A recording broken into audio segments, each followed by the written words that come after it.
When I teach business classes, Tiff, I always tell people if you're going to, first of all, don't recall, right? Don't hit the recall button. But if you're going to write something, send the next email with a correction. Just say, correction, this is the right time, this is the right room number, ignore the typo, the wrong program, whatever it is. Apologies for that. And send that second message. And or if you accidentally hit the recall button, just send the next message saying the correct thing and the recall was a typo or the wrong room number, right? Apologies for that. Because if you don't send that message, when people are listening to you, they are not listening to you clearly. In their head is, okay, I hear what they're saying or I'm reading what they're saying now, but I wonder what that was that they didn't send. Because our brains want to be safe, right? We want to be protected from bad things. And so our first thought is that has to be bad. And so just make sure that people's heads are clear. If they're clear and they recognize what the issue was, then their ears are turned on to everything that you're saying as clearly as possible rather than having that thought in their head. I wonder what they meant to say, or did they say that wrong, or did they send something in anger, whatever else it was. It's just like if I was to say, hey, Tiff, when you get a sec, can you come see me in my office, please? Right? People's first thought Yeah, is, what did I do I'm wrong? already spiraling. Yeah. What What did I do say? you need to see me in my office? Why can't you just talk to me right now? Right. Yeah. Or or some people will say, oh, I must have done something terrible. Like, Oh my yeah, God. Right. And so just having, hey, Tiff, when you get a sec, can you come see me in my office? I wanted to talk to you about your holiday schedule. If you're scheduling anything, what your availability look like, or whatever else it is. Oh, okay. Even if it yeah, was, hey, Tiff, I wanted to talk to you about that incident with the client. right, I got a message from the eligibility worker that had a question. I just want to get your side of the story. Now you're more prepared, right? You're yeah. not walking into a I cold. You're appreciate not that. walking. Yeah, Right. So no, that's the important thing is we need to give people information. We need to give people, that chance to have to connect that dots. Our brains do not function with a gap in knowledge. And so if we have a gap in knowledge, our right. brains will fill it in, right? It has to connect the dots. And the place where we fill it in from is from our limbic system, which regulates our emotions. And our first thought is, am I safe, comfortable, familiar? Is this right? Or is this danger? Is this uncomfortable, unfamiliar, or is it wrong? And black or white. Our brains are hardwired to do that. And as a society, we are feeding into our emotions. I always said it, our country is in its emotions right now, more than, you know, Yeah. a lot of times I've seen in my lifetime. And so to trust that research, like you mentioned, it's just like with, um, newspapers and media outlets back when we were growing up. You had to get three sources before you could run with the story. You know, the Hmm. but well, I mean, if our president's ever said anything right, the one thing he said is it could have been a 400-pound kid in the basement of his mom's house typing out something that looks like the truth. Sure, yeah, and Yeah. a lot of people are reading that. Right? I just looked at. Do you know the percentage of Gen Z, so 28 years old and younger, Tiff, that get their news from TikTok? Probably most of them. It's 40%. 40% of Gen Z get their Well, news from TikTok. And well, 60% yeah. go to YouTube. Hmm. Well, I would like to defend a little bit because Yeah, there are a lot of independent journalists that I think do more informing than legacy media. sure. Um, there are some really, really good like independent journalists that I think are giving a more truth filled, fact filled, not opinion filled, um, because they don't have corporate sponsors. Sure, but And so that's there's that's a not my lot of point. things I Right. don't have to. No, no, I Yeah. know that, but where I'm saying is that part of that, because we were going to talk about trust today, we went in a whole different Mhm. direction because this is keeping it real. We go where the Yeah. conversation takes us. But I think one of the reasons that Gen Z chooses TikTok over, say, CNN or Fox or MSNBC or the Wall Street Journal or the New York Times or whatever other media source that you want is that they know that there's more, sometimes, and I'll say more speculation than there is actual fact finding, because they've got to fill like all of this time, uh 24 news cycle. You have to have something to talk about all of the time. And so a Yeah. lot of times what happens is, especially like I said, in the newness of an incident, there's a whole lot of speculation. And then all of a sudden we have these little tidbits of info about like what's going on. And these, again, it, just what, 2 weeks ago the president was deceased. I don't know if you remember that timeline, but No, um because two weeks ago yeah, everybody, yeah, I don't even have social media and I hear about it, you yeah, know. So 2 weeks ago supposedly the president was deceased, and there were all of these things like he had a stroke, look at, they're throwing his body parts out in black plastic bags, look at this, look at that. Like there's so much like little bits of information that people speculate on without really like knowing. And then it's just like, I don't know it, and it's hard to unlearn what you hear, right? yeah, So I don't know. We're a mess. That's all I'm gonna say. yeah. But We're a mess. We're a mess that's when it comes to info. Yeah, it's that's what too I'm saying. much. I don't trust Yeah. a whole lot of sources for information, right? Unless, like you said, for Right. me, if I hear something, it has to be confirmed multiple times from a few different sources, right? And most of them, I have Right. been historically the places that I look to for information, which is science and investigative journalism, right? So those things like that, Right. um, I don't trust hearsay. I don't, I don't, my thought is, oh, where'd you hear that? Right. That's my first thought. I don't say, oh, Right. really? That happened? No, Right. I don't do that. That's Joe Rogan, right? Joe Rogan, somebody will come say, well, this has happened. Oh, really? Where'd you see that? And then they'll Google oh my God, yeah, that video, right? I mean, how many people said that, what happened last week was a hit, right? And they had some video with people throwing up baseball signs behind, the guy. I mean, I, you know, it very well may could have been a hit. JFK very well may could have been a hit, but just thinking about how we get that information, how do we verify that it's true? Because if it wasn't a hit, then and we put it out there that it was a hit, and that first thing that people are hearing is it was a hit, it confirms their thought, right? So this all feeds our confirmation Yeah. bias, which we live in this bubble. And you're right, the 24-hour news cycle created that. How are we going to sell ads at 3 or 4 o'clock in the morning? We create shows like Lock Up Raw and To Catch a Predator and Cops and show Cops 24 hours. I just saw a documentary the other day that talked about Cops and how it started the type of TV where it started to scare people about how safe you know, it is where they live, right? But like you mentioned, going to Mexico, right? I took my daughter's best friend to a concert, and we all went to a concert in San Francisco, and her grandma had her all ready to that there's criminals everywhere, that there's crap everywhere, that there's drugs everywhere, and most of where you see that is in about a not even maybe a mile square in the city. I took her Hmm. to where the concert was out in Golden Gate Park. Wow, this is so clean. This is so safe. Yeah, I know. Yeah.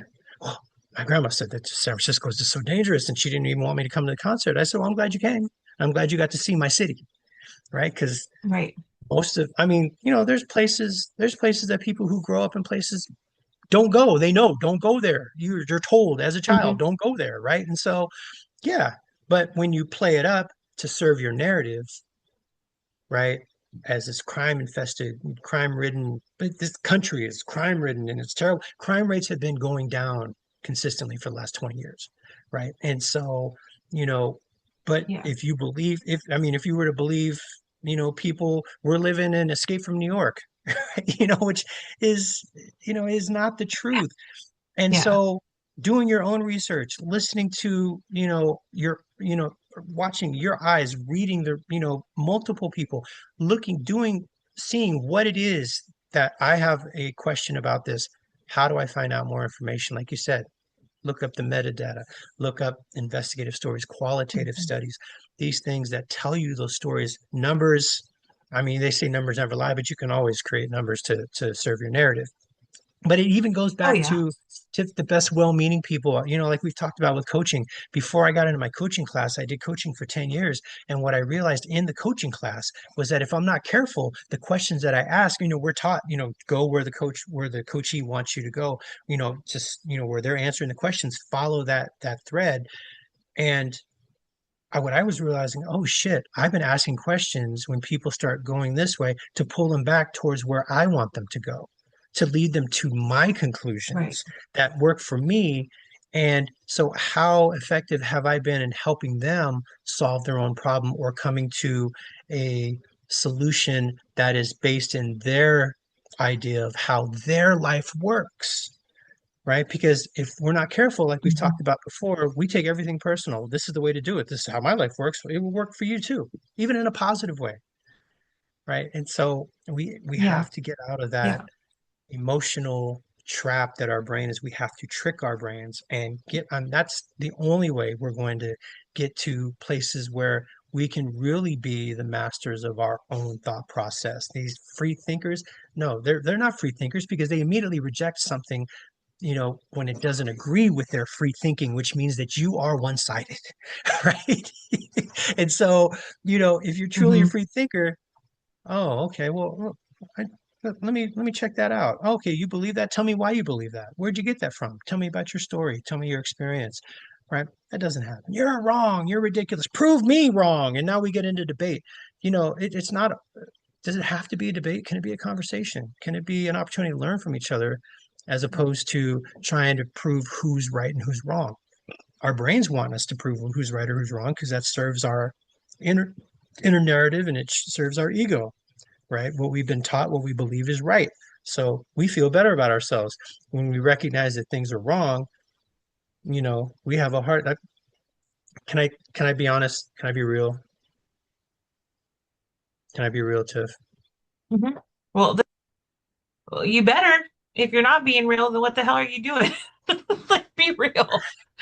I had We were having a conversation at dinner the other day, and we took my mother-in-law out for dinner or for her birthday, and we were talking about been cleaning up my credit, spent the last 3 years in credit jail, and now I've got my score over my threshold where I wanted to be, and I'm excited for it, and I'm proud of it, and I'm committed to keeping it there, right, in ways that I never was before because I never really grew up financially literate, right, and so I was talking about you know, paying for stuff. And I said, we're talking about getting a new appliance. We have a card at a department store, and we have my travel card, which has $1,000 limit, right?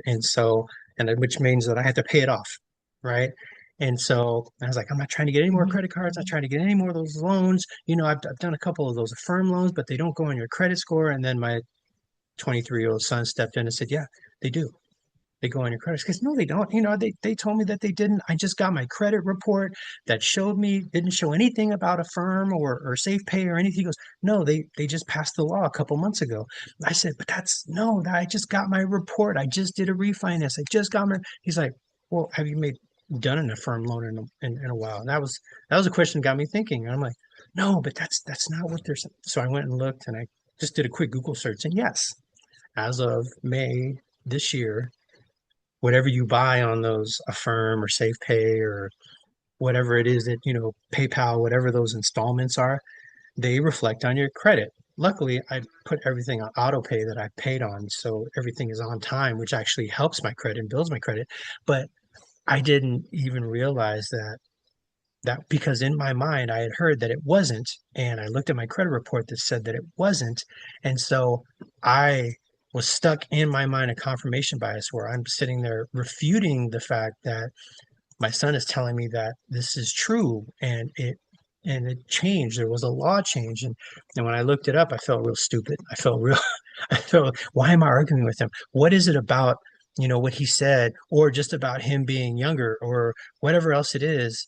That if he says that this is true, then if me arguing and fighting with him, why am I arguing and fighting with him about that? What is it going to serve? Rather than saying, "Oh, let me check that out." Why didn't I just say, what, that's interesting. Let me check that out. I didn't do that. I wanted to fight with him to believe what I believed. And, that's a real thing that folks who are quote unquote subject matter experts like you or me, we deal with on a daily basis, right? And so, you know, Mhm. Mhm. human beings are naturally, like I said, safe, homeostasis. We don't want anything to change, right? We look for things to predict behavior to keep us safe. And if we live in that, we start choosing sides. And I mean, we've already chose sides, but I mean, this is a neurological thing that happens without your permission. And we have to intentionally say, what else is there for me to know? How can I verify these things? What do I need to know to be able to have a better opinion, a better response to folks? And so when we're done here, I'm gonna give TJ an apology. But it's just really an interesting thing, that I catch myself, and I don't think I'm contradictory because I realize, like, what is it? Do I contradict myself? I'm large. I contain multitudes, right? And that's an old quote, but Right. that's something that's real. We fight that on a human level. It doesn't mean that you're contrarian, or that doesn't mean that you're, ignorant. It means that you're human. How do we help you to recognize your humanity, which means I don't know what I think I know, right? And how do I know more? Well, yeah. Well, I think that's like one of the best signs of a good leader, a good worker, a good friend, a good partner is that you do better when you know better. Like I know what I know until I know better. Yeah, And so like I think where a lot of damage comes in both personal and professional relationships and even like gets in the way of progress is that new information comes up and people just dig their heels in, right? yeah. They dig their Confirmation heels bias. in to be right about Yeah. the other thing. Huh? Confirmation bias. Yeah, So, absolutely. so I yeah, but that I think is like the biggest roadblock to progress is that when new information becomes available to be able to process that and compare it to what you already know and then potentially like improve and do better.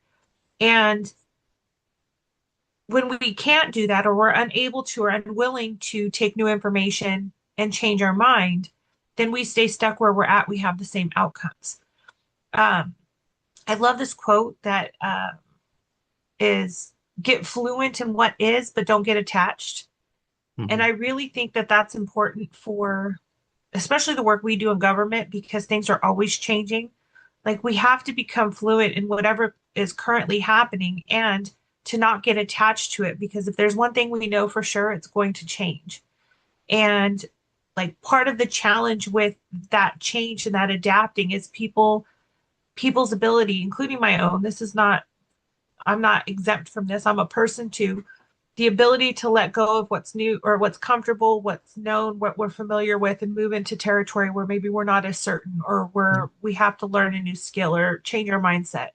I mean, this is happening with us. We have a new task, and I'm not incredibly concerned about the task itself. It's, the way it was communicated and the suggestions on how to make it work in our day that are completely contradictory to like what we preach. And so, uh, but it's interesting again how well we've never had to do that before, right? And how do we move forward with new information? Um, our intention today was to talk about like trust. We didn't get there, but this is also like part of that messaging is do we trust the source or do we trust the messenger about information to give that information in a truthful way?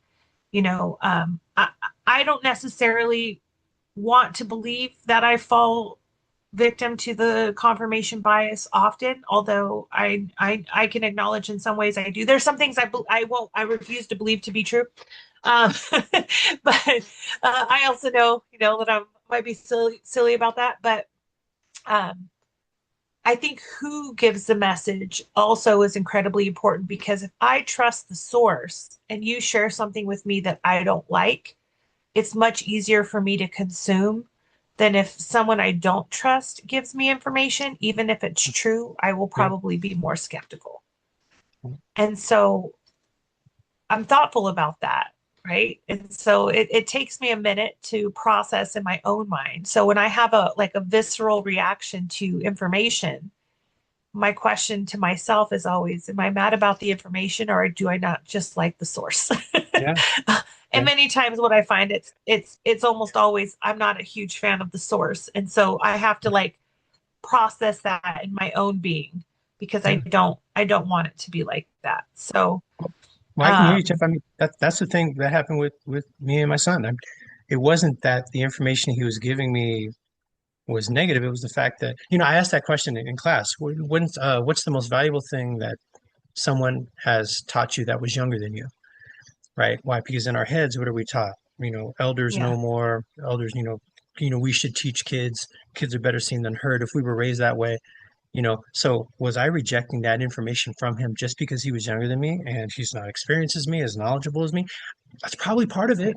That's probably part of it. Because if my dad would have said, "Hey, Yeah, those things that you pay online, they go on your credit report," I probably would have looked that up a lot quicker rather than just shutting that down. And that is, something that I'm willing to admit. Being a human being and someone who's interested in having that growth mindset. We can say we want to grow as much as we want, but how much stuff do we have in our lives that are based on fixed mindsets? But our brain likes fixed mindsets. right. What to expect? So yeah, I hear Yeah, you. It's a tough one. yeah. And so just thinking But about that you idea. know, where Go ahead. I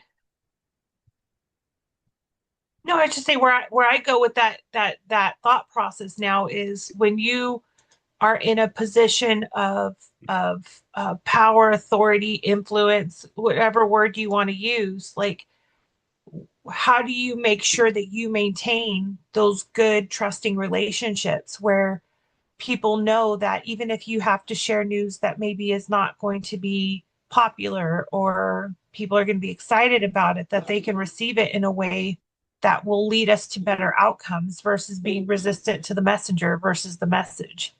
And that's like bigger than like a one-off conversation. It has to be a culture of trust, a culture of I believe that you are working in the best interest of our organization, or you're working in the best interest of all of us, not just to serve your purpose or to serve your outcomes, Narrative. but like Yeah.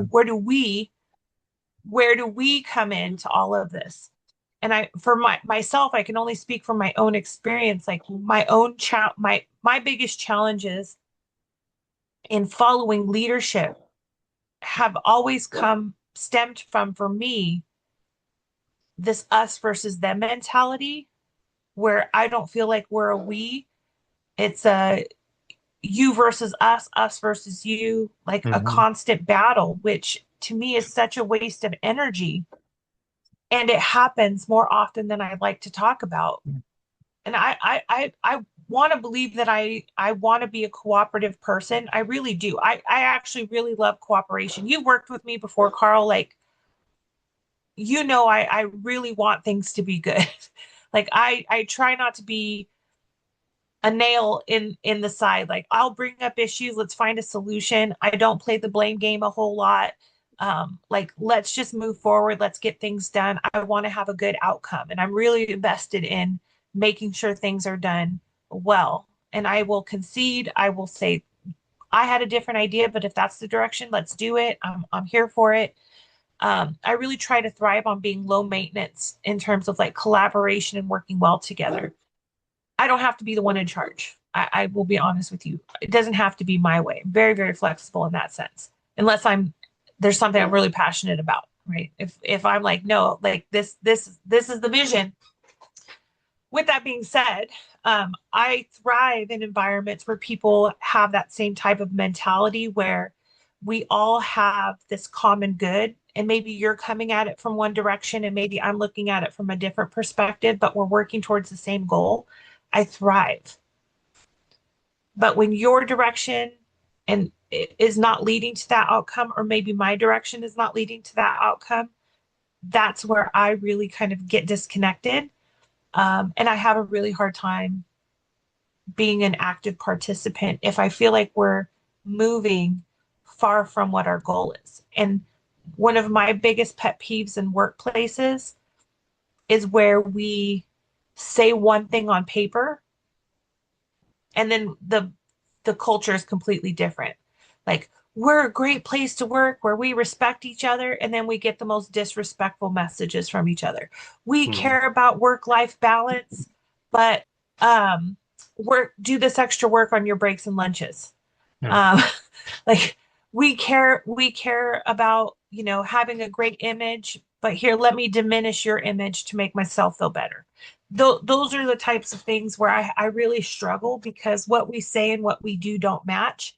And for me, that's like the biggest red flag where my trust now is completely diminished. And I'm going to have a really hard time coming along until I really truly believe that you're coming from a great space, because you can put really friendly words on an email, but if your actions don't match, I'm skeptical. Red flag. Now I'm on alert. Now I'm on alert.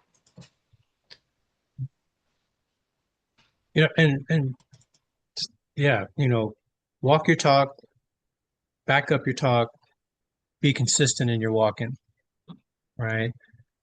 And just getting back to that idea of empathy, you mentioned, lack of empathy or being a sociopath. I I was trying to look up what it means to not have a lack of empathy.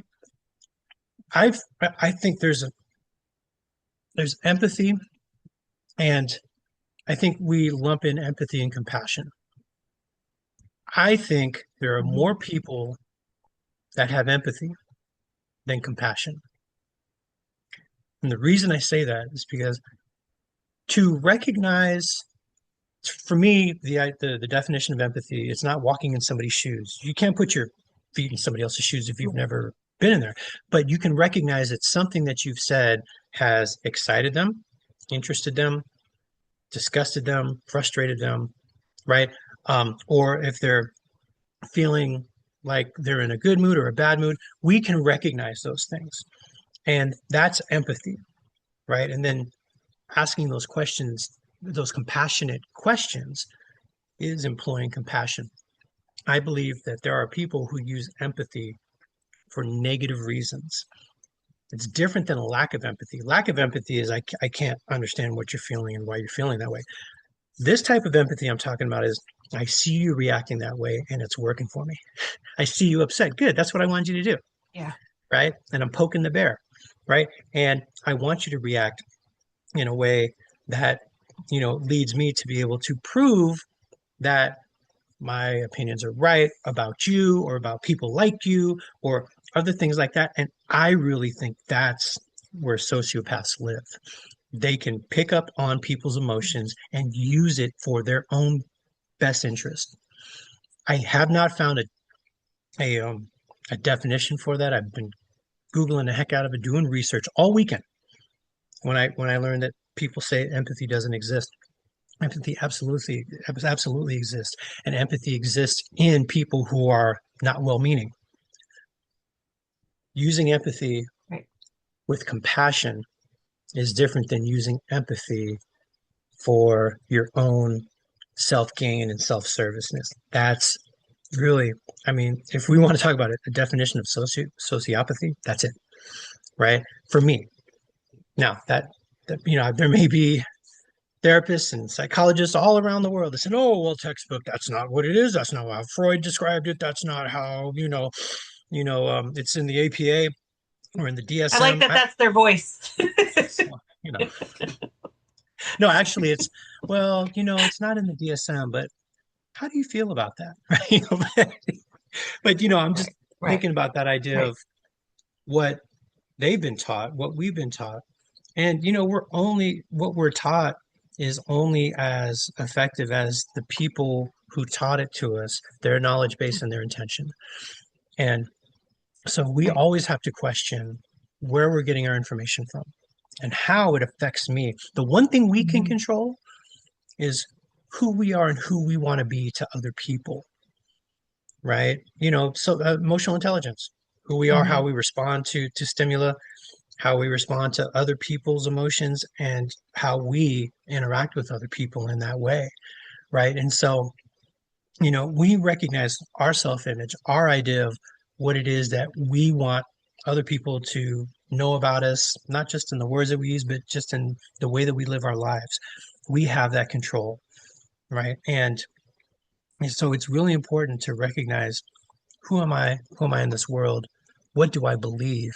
And just because somebody that, I like or I read his book said something, you know, that I totally agree with, the next thing comes out of his mouth, I may not necessarily agree with because that's his opinion, right? And so Mhm. just really having that time to say, this is how I feel about it for whatever reason, because I like this person or I root for this person. But okay, so this is what this person said. How am I really feeling about it? And where, and now I know how I'm feeling about it. How do I know that that is closer to the truth than how my feelings are responding in my body? That's a hard one. That's a hard one. Yeah. But if you can find that, if listeners, if y'all can find the definition of using empathy for nefarious reasons or for your own personal gain, it doesn't always have to be nefarious. I mean, salespeople can use your emotions to get you to buy what they want. Coaches, like I mentioned, can get you, to get to a destination that they think is going to be best for you. And it could be totally well meaning, but how often is it rooted in our own self interest of our way being right? Mhm. And I also will say that sometimes the lack of empathy is also a signal of burnout. And this is, I think, especially true for helping professionals who maybe have been jaded by like all of the giving and the the dynamics of a helping professional. Um, and with this, I'm going to do a shameless plug. You ready for a shameless plug, real fast? Okay. One beautiful, smart, wonderful lady that I got to meet through my coaching cohort. Her name is Sarah, and I'm going to probably say her last name wrong. So, Sarah, so sorry. Olschlig, Oelshig. She is publishing a book called Unburned about life after burnout.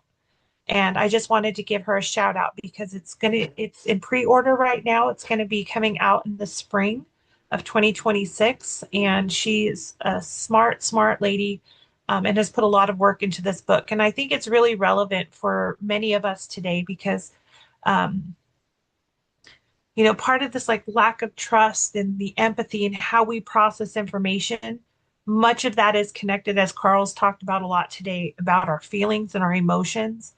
And when we have that like emotional fatigue and the fatigue of processing these news cycles and processing trauma and processing the work and like connection and all of these things that we talk about all of the time, it's really, really easy to get burnt out. And so I haven't read the book yet, but I've been reading her posts leading up to the book, and I'm really, really excited for my copy to come. I can't wait. So if anybody's looking for a great resource, I would highly, highly recommend this book, Unburned, coming to stores near you, hopefully sooner than later. But I'm going to read it, and I'll definitely share with you all my thoughts on it. But I'm always looking for resources and checking in even with my own sense of empathy and compassion because there's a bank and sometimes that bank is withdrawn, in the red. And there's no affirm loan that you can get, credit score or not, that sometimes can fill that back up without doing the work. And so um, I want us all to be thoughtful. I think if we go through life consistently cynical or um, questioning it. I mean, we should question everything, but like if everything's a conspiracy, there's something wrong, and maybe we can check in with ourselves and see how we can be a more uh, active contributor to society without the cynicism, without everything being a conspiracy, without all of the speculation, but really being rooted in reality and what's happening and where we can have impact. It's just a thought. Yeah, 100%. That was my shameless And plug. well, the more that we can do that, the more people are going to trust us, right? And especially as leaders, one of Yeah. the things that we were going to talk about, just that idea of trust and impact, right? And as leaders, as managers, but then also as case managers, I mean, fundamentally, you have a profound impact on the people who's, like I said, one false move or one impulsive move, that's a mistake can affect a client in a way that you did not Mhm. expect to happen. And so your impact on their lives is profound. And it's important to recognize that just because I feel a certain way, because this person said this something in a way that I don't agree with, or I don't like, or I don't like, their nose ring or their tattoo on their neck, and I have an immediate response towards them that is negative, you know, just think about how it affects the actions that they take and the outcomes for their families, especially their children. And so, same with Yeah. direct reports. I've told stories about managers who don't like the way their staff works, even though their staff is getting stuff done appropriately, but staff is not getting stuff done the way they want it to do. So how does that affect that staff's ability to be recognized, appreciated, up for promotion, right? All those things that people are looking for to be able to live their best life. And if their best life is governed and in some way controlled by our opinions of who they are and how they should live their best lives, well, that you're really setting people up to, to not be able to thrive. And those are the organizations that really suffer for it. If you can't So it's trust, funny you bring that up. So my workshop that I did last week at the WCWC WWE whatever conference we were at, the West Coast Social Workers Conference. Um, we were talking about like using the coach approach in training. And one of the things that I was bringing up is the drama triangle, because you already know that's like one of my favorite models, because it just shows up in so many different ways in our work lives and in our personal lives too, but in our work lives is what we were focused on. And so one of the things that I think is intoxicating about the drama triangles that it allows us to blame other people for everything that's wrong. There's nothing really rooted in like self-reflection or accountability in terms of like your contribution to a dynamic. And it's really easy for us to step in and tell ourselves these stories about like other people and their intentions and their aptitudes and um, those sort of things. And so what was really interesting, and I was kind of watching, and I'm sure you do the same when you're training, Carl, is I like to watch people's reaction to see what's resonating.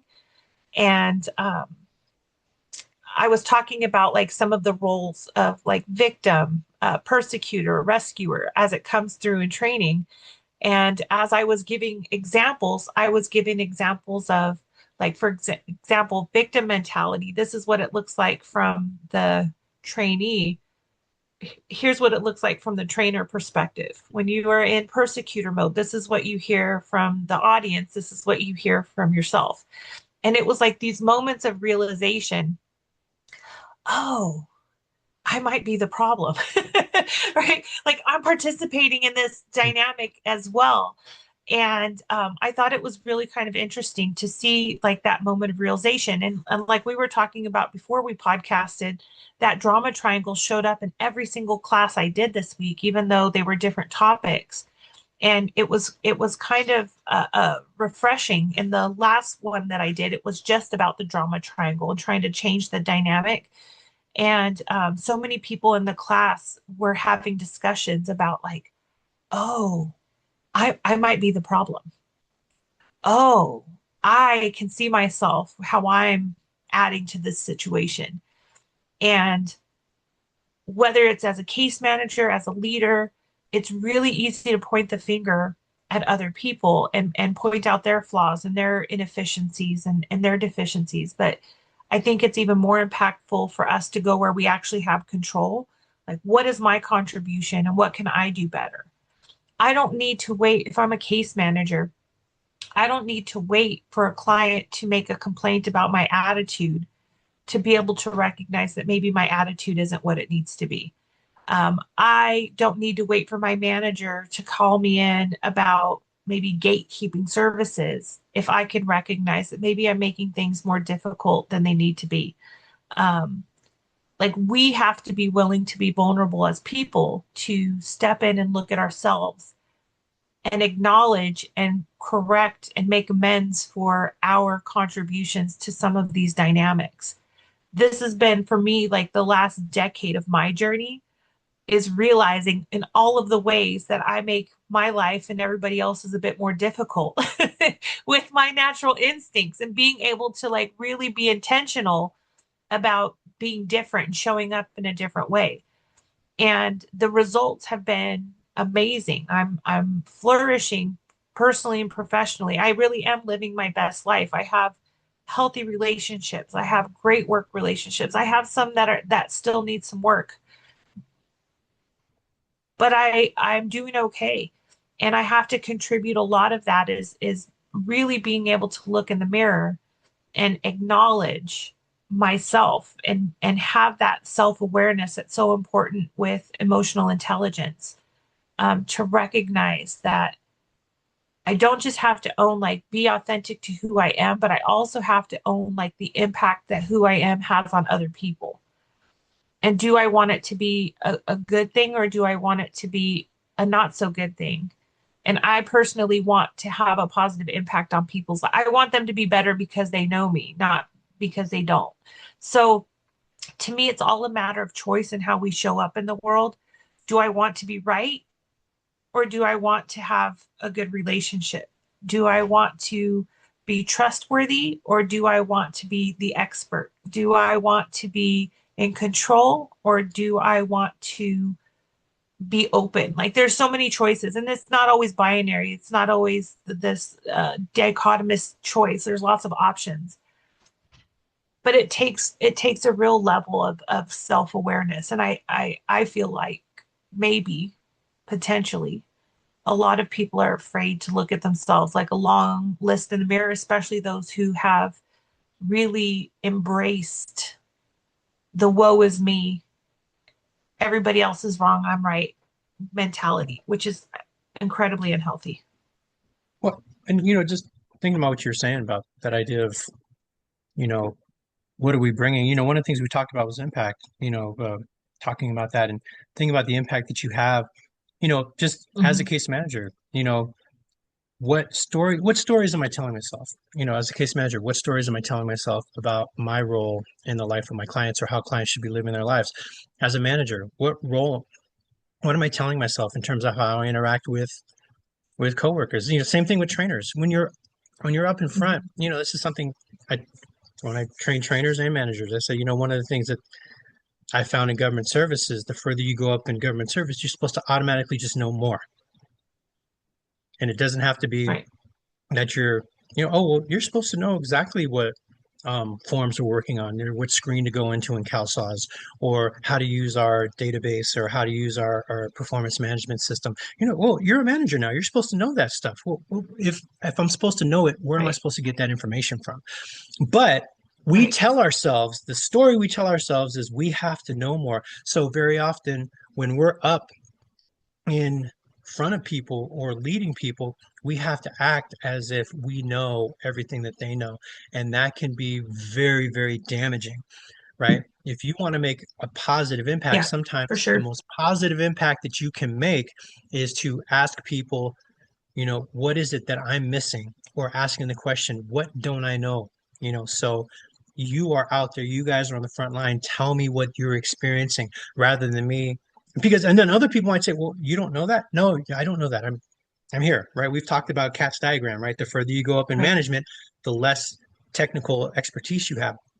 And so the people on the floor or managing the floor, they are the subject matter experts, right? Even middle managers, the subject matter experts of managing their teams or the data.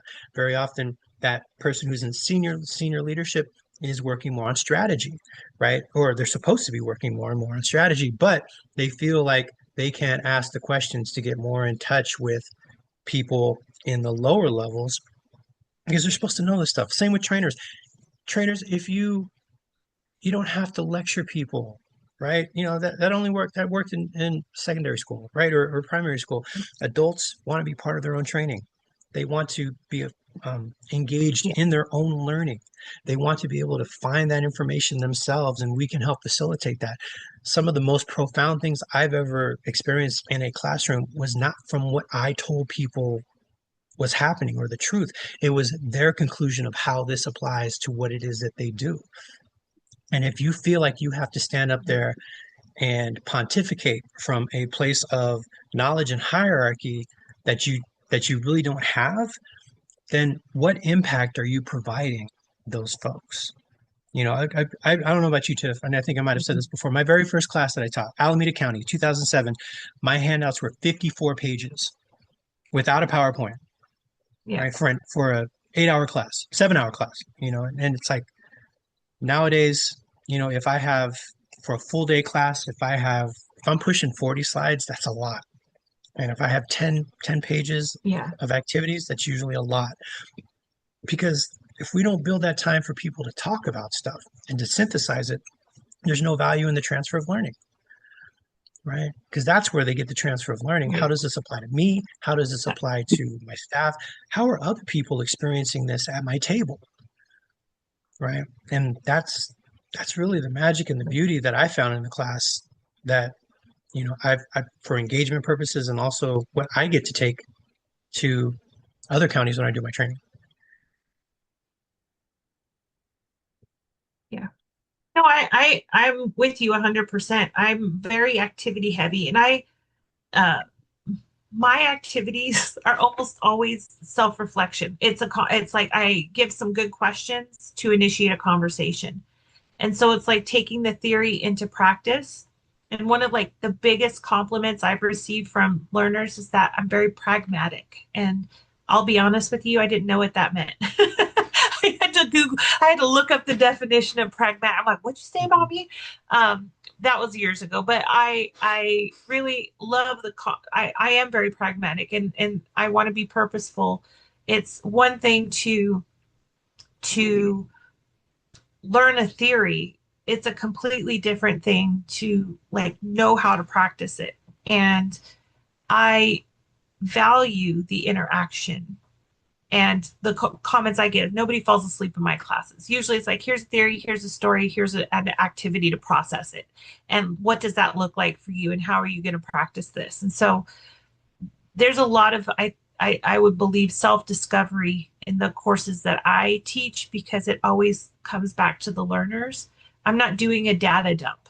I'm not there to show you how smart I am and all the stuff that I know. I am there to show you like we're human beings on this journey together. And this is some of the stuff I've picked up along the way, and maybe this will work for you in your life. And I love to invite people to share their experiences and their side of it.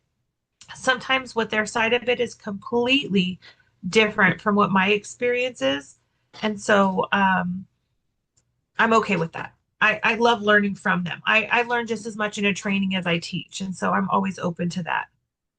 And then one last thing I want to add, because we've been talking about opinions and how they're emotional. You know what? Your opinions and your experiences are completely valid, right? And they are Yeah. real, Yeah. and Even if we they don't agree. yeah, and they form your knowledge base. If you're going to share an opinion based off of a fact, start with the fact, start with the stat, start with, you know, what the research says, and then if you want to, talk about your experience, your story after the fact. After the fact has been stated, the data has been stated, you can say, I have experienced this. And then, like you said, how have you guys experienced this? Not have you experienced it? Yes or no is never a good Right. question in those. It's how have you experienced it? And that's such a great place to be. And and if you have 4 or 5 of those activities in a class, and that's a full day, isn't it, Tiff? I mean, how many topics do we have to talk about in a full day? I mean, 4, 5, right? Maybe one for each break, right? So and it leaves space for people to ask questions that may take you a little bit left, but are completely still on topic. That might be a tangent, and if people are asking those questions, that's the self-discovery, right? And so I just wanted to put that out there. Your opinions are powerful and they matter, especially if they're Yeah. rooted in fact or evidence, but share them after. If you start with your opinion, for well, that's your opinion, right? And so I do have our Yes. question. If we want to wrap it up with the question, and it's would you rather have a Yeah. rewind Let's do it. or okay, would you rather have a rewind or pause button on your life? A pause. Immediately pause. I don't want to rewind. I don't want to rewind because what if I make a different decision? Like, I really love where I'm at today. And so if I go back and change anything that I've done, it may not lead me to here. And I like here a whole lot. So I don't want to rewind, but I would love a pause, especially in those moments that I really want to cherish, like those moments where I really want to just take it all in. I would love to be able to pause and just savor a little bit longer. But certainly a rewind, absolutely not. There's so many things in life I'd never like to redo. I've been there, done that. I don't want to do it again. Please don't make me do it Yeah, again. What about you, Carl? Are you a yeah, me rewinder or too. a pauser?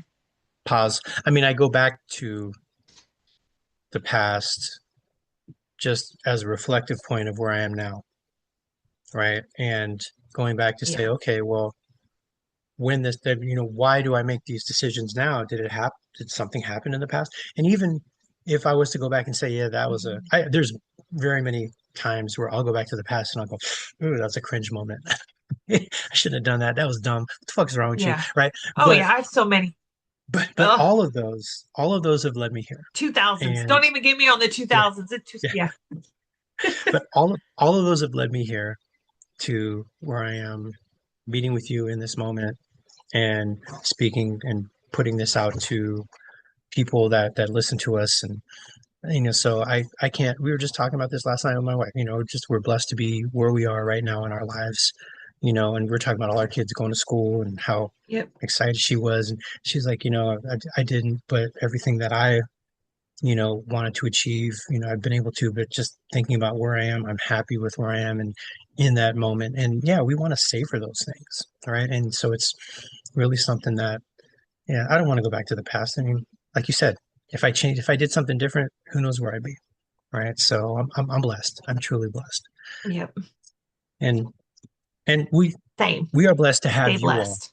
all 70 of our listeners on on Spotify, and all how many subscribers on YouTube, and all of our 1,000 people who saw the carrot cake debate, and even the one who hated, right? Somebody said yesterday, in the Emmys, right? Thank you to all those who supported me, and thank you for my haters, because y'all gave me the fuel to be better, right? So we really do appreciate you all. Thank you so much for being here. Yep. And look for us, in the coming weeks. We're going to have some exciting uh, discussions and with some guests. Our not this Guests. this is a two-part Yep. episode, so this is episode 98 and 99. 99. So the next time we meet, Tiff, will be episode 100. So we're going to keep it 100. Keep it a buck. Woo. Woo. Maybe we should Well, change that good. episode from keeping it real Well, to keep it a good. buck. So keep it a buck. Yeah, maybe we could. We could. Well, I'm excited about that. So we'll figure out what we'll talk about and we'll keep it real. And Right on. I know we have one listener that is constantly listening. So hey, mom, Oh, I'll say hi to my mom. I hear my mom's like, I was listening to your podcast and I heard you say. So hi, mom. hi, Miss That's Bizek. that's the only one I know Yeah. is a for sure. Die hard, die hard. All Hi, right. mama. And to all the mamas out Although she's there. not Miss Bitak, but don't. Well, Oh, she'll like that. Yeah, okay. your All right. mama to the To, mamas. to, to all the mamas out there, keep it real. Keep it real.